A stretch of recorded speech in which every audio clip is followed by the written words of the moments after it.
What are you doing? Oh, I'm certain I don't care. I don't need your life story. What I need is for you to get Mothra and her agent on the phone right the fuck now. Yes, now. Get that bitch-ass moth on the phone. Mama Mothra got some splaining to do.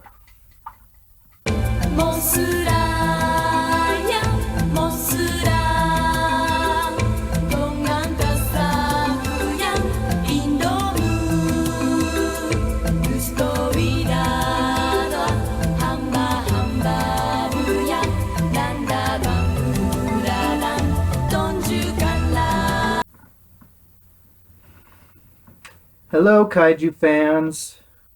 It is I, the Kaijuologist, and I am here to review a very stupid movie. This is a stupid movie. It's so stupid. It's so stupid.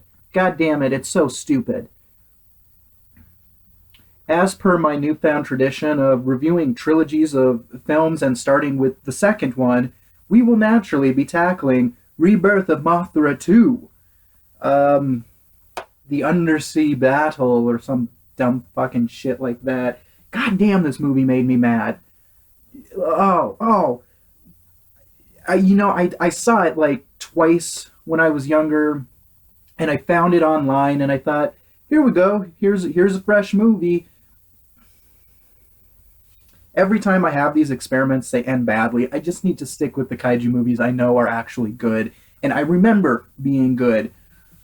Ooh, bottoms up, kaiju fans. So the whole Rebirth of Mothra series is kind of infuriating and annoying. So it's the late 90s. Here we have Gamera killing it. Awesome special effects, awesome stories, very grounded adult mature content. And then for some reason Toho decided to push Mothra off to the kiddies and do a really fucking lousy job of it. I think that's the most infuriating thing about Rebirth of Mothra 2. This did not have to be a shitfest. It really did not. There is totally a way to make a kids movie that adults enjoy, right? I'm thinking, specifically with this one, Goonies. Who doesn't love Goonies? Stand By Me. There's totally ways to pull off, like, kids go on an adventure and not make it suck. I think even kids would probably feel pretty condescended to watching this movie. The kids are just dumb. They're dumb. They're annoying, like, stereotypes. Here's the fat kid who talks about eating McDonald's. Yeah, thanks for that, dub. The English dub sucks. Avoid it at all cost. And then we have the nerdy kid with, buck teeth, and he talks about video games. And then we have our main little girl who is just kind of a brat. Like, she's a little shithead. I don't understand why they thought she was a great protagonist. After the two boys are already in trouble at school, she then has to rat them out on other things that have nothing to do with why they were in trouble in the first place. She's just causing problems. She whines the whole time about why the two little boys are two little boys. It's like, God, shut up, girl. Why aren't you helpful? She's just in the right time, the right place. Okay, we're gonna calm this down. I am here to do a sophisticated, intelligent review and discussion. Coming back to a happy, calmer place, I want to discuss a little bit about the context of this trilogy, as it actually makes perfect fucking sense.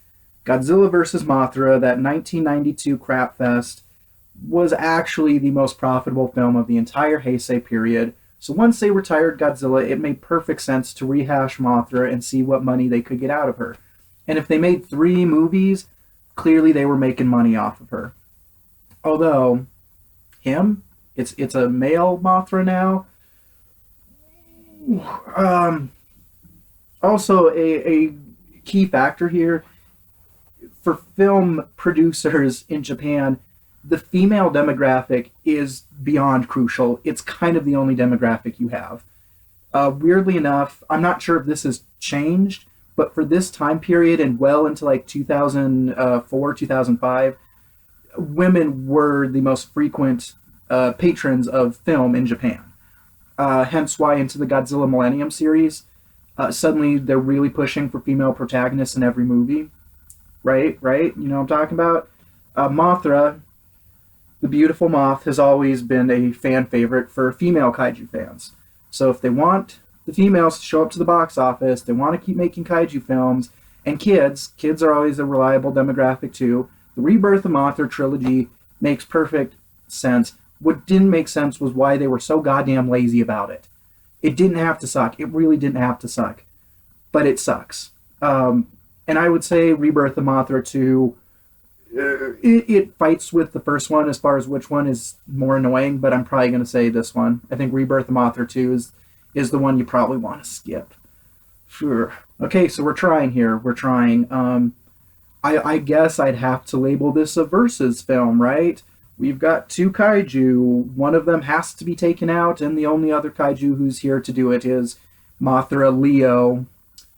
Yeah, the Mothra dies in the first one. She has a son. It's pretty specific that this is a boy Mothra, which why? But I'm gonna still rest on Mothra as a very progressive monster. So I'm gonna assume she gave birth to a complete flamer homo of a son. And I mean, when we don't refer to him as Mothra Leo, he's frequently referred to as Rainbow Mothra. Rainbow Mothra, I got your number. So our two kaiju this time we have the ocean dragon Daghara. They don't say his name right in this terrible dubbing. They changed it to Dagharla. Any article online, any sort of summary online, there is never a point where there is an L in this monster's name. It is Daghara. I'm not sure. It's not Dagharla. Fuck you, dubbing. It's not a terrible monster, honestly. It's kind of a fun, flamboyant dragon, and it's, I like the practical monsters. I like the earthly monsters, and Daghara falls kind of in with that motif. However, like most of the Heisei period, the design's fine. The execution's kind of awkward. You never really get a great shot at understanding how this monster even moves. I think he crawls like Anguirus. The actor in the suit was like on his knees as opposed to a normal dinosaur. But they're very careful to kind of cover up the lower half of his body, so you never get a great sense of how he actually is moving through the city. He flies, but his wings never like fully open like King Ghidorah Rodan style. They're always kind of weird and folded and bent up, and he just kind of hovers.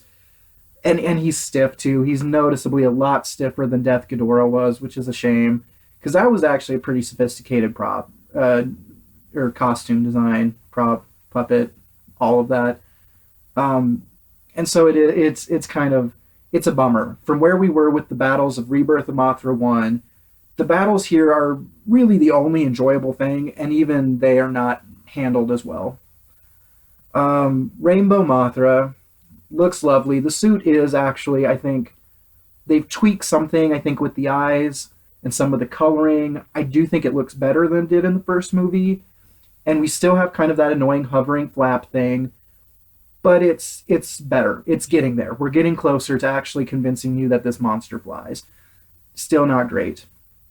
So in judging a versus film, how about the characterizations of the monsters? You don't get a lot to work with. Mothra, he does have a nice like indomitable spirit thing. He gets beat up a couple of times and he keeps going. So there is some nice characterization work there, but it's nothing you haven't seen with Mothra. Daghara is, I don't know, he looks evil, but again, the suit is so stiff and rigid, you never get a great sense of his personality. Now, mind you, I will give them some points here. One of the things that absolutely drove me nuts about the 1992 Godzilla vs. Mothra is how stupidly shoehorned in all the discussion of like environmental issues. None of them actually tie into the plot in a meaningful way at all. That whole plot revolves around an asteroid from outer space, for God's sake. At least here, we wanted our environmental message. The first movie wanted to talk about deforestation, and this time we are very, very deliberately talking about the ocean constantly. Every piece, Every shot, all the cinematography, very focused on the water. And Dagara has evil starfish that I think it belches up, and the evil starfish are called Barum, and the Barum spit like acid shit at people. They're not that helpful. But the idea is that they eat the pollution. Like, he is a monster designed to get rid of pollution. Okay. See, it actually ties into the plot somehow. But apparently the monster, like, malfunctioned, and now he just destroys civilizations. He doesn't take care of pollution as much as he just wipes everyone out. And that's what happened to our legendary kingdom of, I think, Ninai Kanai, Eli Kanai. Again, the dubbing is so bad, I really couldn't even tell what we call this ancient civilization. But okay, not a horrible premise, not a totally stupid setup, but it's never followed up in any meaningful, fun, interesting way at all. And it just leads to a bunch of really, like, annoying, pandering speeches. And I'm all for environmental messages. For God's sake, I grew up with the Power Rangers and Captain Planet. I'm a 90s kid. I get it. I support it. But it just feels like the writers were throwing it in there just to make, like, the parents happy. Like, oh, see, it's kind of educational. There's a message. We don't care about that message, but here it is. Oh, God damn. So let's see here. What else is stupid about this movie? A lot of things. I think we'll build up to the stupidest thing. I think maybe Gorgo, we have to hit off the bat. Gorgo, who I will be referring to as the Furby. Anyone, if you've read any review, it's a Furby. It is absolutely Furby. And it's a Furby that pees on people. Yep, that's what you're working with as a plot device in this movie. A Furby that urinates on people to help heal them. So we have our sisters back. I think they're the Elias in this trilogy, in this context. And we have Mole and Laura doing what they do. And then we have, again, dubbing, fucked up this name. I don't think it's Belvera. I'm pretty sure it's Bellavera. That's okay. Belvera is actually one of the more interesting fun parts introduced into the Mothra trilogy. The idea that there's an evil twin fairy out there and she wants to fuck everything up. Kind of love that. But this movie, they really dropped the ball. She is really just there for the ride. The pollution is what wakes the monster up. She tries to get the treasure from Ninai Kanai. She doesn't do it. She intimidates two jackasses, like, I don't know, the couple from Home Alone. It's terrible. I don't think she even hops off of her little dragon companion, Guru Guru, or Guru Guru 2 now. He's a cyborg, right? I actually like Guru Guru 2. I kind of wish he was like a full-size proper kaiju. He's fun design. He's kind of funny. He's kind of cute.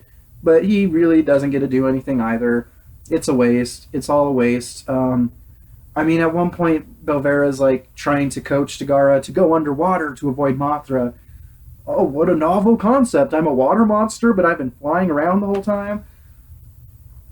But yeah, it's just a waste. Like, she's kind of was maybe the funnest part of this whole trilogy, because she's vampy and she's campy and she's crazy, and it's fun how evil she is, and she's just useless in this movie. She's just there to keep some continuity going.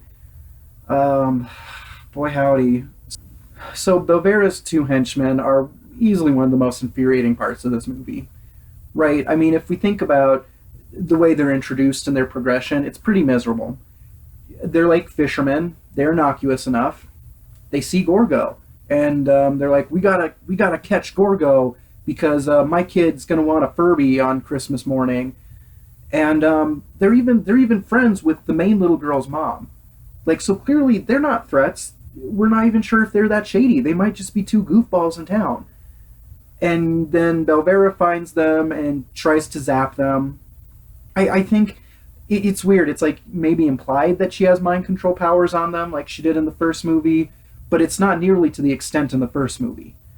And so what it really seems like is these two grown men are just completely intimidated and helpless to the little mini fairy who shoots sparks and lasers. And it's right after a scene where we just saw three little kids outrun her.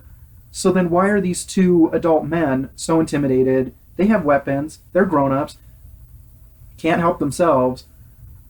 So they just do her bidding the whole movie. And they move very radically from being kind of like a silly goofball comedic humor of the movie. Like there's a lot of weird cat jokes out of the blue. Cat jokes. But then by the end of the movie, they're like verbally threatening to murder the children. They go from like cute goofballs right into like, I'm a sociopathic killer and I'll kill you for that, Furby. I will kill you, little girl. And then they do a fake out where it seems like they're good guys now, but now they're bad guys again. And then it seems like they're bad guys and he's going to throw the kid into a crater, but he's trying to help the kid get across the bridge. And it's just so infuriatingly inconsistent. And it was like, why? Okay, so, I mean, I've covered the human characters suck. They're absolute failures. They're not interesting. Even by like a 5-year-old would be bored with these people. The monsters are just kind of paper cutout kaiju. They're not particularly interesting. And, you know, I think really then to understand just why I'm so frustrated, why this is such a terrible film, we really have to pick apart this plot for a moment. If you even want to call it a plot. So, we have the kids. Mole and Laura tell them, you need to go to the magical floating island of, you know, the remnants, the castle of Ninai Kanai. You gotta find the treasure. There's a treasure. That treasure will allow Mothra to beat Daghara. Okay, cool. I mean, you could have asked an adult for help. You could have gotten some scientists or archaeologists in on this, but you found 3 10-year-olds. Good for you. So once, you know, they play Raiders of the Lost Ark in the castle for like 45 minutes, they finally get to the chamber room where the treasure's supposed to be. There's no treasure. There is Queen Serenity that they've risen from the dead. Yeah, not that Queen Serenity. There it is. And she gives you a good like 5-minute pep talk about taking care of the world, and the kids have to be the future and the solution to the pollution crisis. And God bless America, Japan. It's so miserable. And then she hits you with the doozy. The treasure all along was Gorgo. That's right. You just sat through an 1.5-hour movie of kids searching for a treasure that was actually one of the first things they found in the movie. And you know who I blame? Mole and fucking Laura. Where were they on this? God damn it. What happened, you know, to the Shobijin of the Showa period that, like, had awesome telekinetic powers and were useful and helpful in the plot? Or even in the first movie, they have a good answer for everything. They're constantly throwing out exposition and helping you along. They knew about the kingdom of Ninai Kanai. They knew the castle would rise. They knew about the treasure. They knew about Daghara. They knew everything except that Gorgo was the treasure. Congratulations, plot. You just undid everything. Everything. The whole thing was pointless. God, mother... Oh, okay. I'll try wrapping this up before I have like some sort of aneurysm or something. The reason actually I wanted to go back and hit this up was Aqua Mothra. Aqua Mothra. So if you've been following, you probably noticed I have kind of a soft spot for space gals.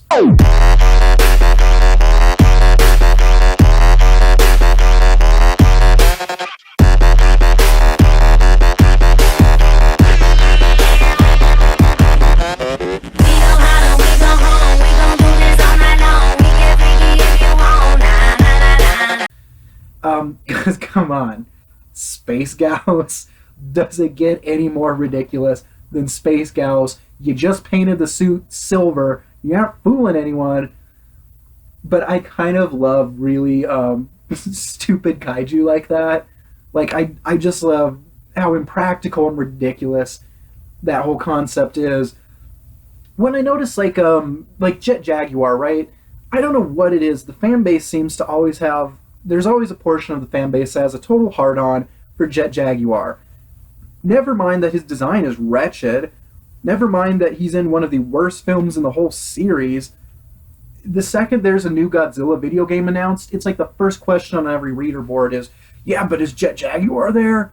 Yeah, fuck Jet Jaguar. I want Aqua Mothra. Aqua Mothra actually has a very cool design. Mind you, the prop is pretty terrible, very inorganic, very stiff, completely unconvincing. But come on, like the four-wing, like X-Fighter, like come on, that's awesome. And she can swim underwater like a fish. It's cool, but it's also the stupidest goddamn. What were these production meetings like? You know, we want a new Mothra, and in this new movie we need a different angle to the environmentalist thing. So how about the ocean and evil starfish and Aqua Mothra? Aqua Mothra. I love it. I love it. It's a shame she's only in the movie, he's only in the movie for like 4 minutes, and only about 3 minutes really, because then Aqua Mothra dissolves into thousands of tiny laser Aqua Mothra, and they go into Daghara's stomach and shoot up all the starfish, and it's pretty lousy CGI, and Aqua Mothra. I'll give we'll try and end this on a positive note. I think Koichi Kawahita, he did most of the special effects for the Heisei period. And actually, this isn't his worst hour. It's really the only area of the film like somebody wasn't completely asleep or dead on arrival. The monster action it's not great. Its main problem is that it's a little repetitive. But actually some of the shots with them like fighting over the lakes and over the ocean are decent. Oh my god, the sequence where Daghara like just gives up on destroying this castle. Just completely, like, I think Molin Laura put some sort of curse on it. And then Daghara's like, well, can't destroy the castle. I'm gonna go attack this city over here for like 10 minutes until it's convenient for me to come back. And it doesn't look bad, but there's noticeably like a lack of model work here. I counted one building that you actually saw Daghara like crash through and destroy. For the most part, they're doing that layering screen thing where it's actually just a shot of the city and they like superimpose the monster in the background. So it looks fine. Honestly, it looks fine. But you know, if you're a kaiju fan like I am, you want to see some model work. You want to see some buildings crumble. And they do have a model for the floating magical castle, but not a lot is done with it. Yeah. So we'll give some points there. You know, I'm certain there were like 17 other things about this movie that pissed me off. Really, I can only recommend this movie if you're just a diehard. Like, if you need to know you have seen like every kaiju film out there, or if you, like me, I love me some Mothra. I adore Mothra. She is one of my favorites. She deserved a lot better. The whole trilogy is not all complete throwaway, but this one is. This one really is. If it weren't for how cool Aqua Mothra is... Alright, kaiju fans. Thanks for sticking it out for another one. Hopefully next time we'll review a movie I actually enjoy talking about. That might be nice. We'll try that next time. Okay, say it with me. We're signing off from Denver, Colorado. We're the Mile High City. And we're getting higher all the time. Ho, ho, ho, under the mistletoe.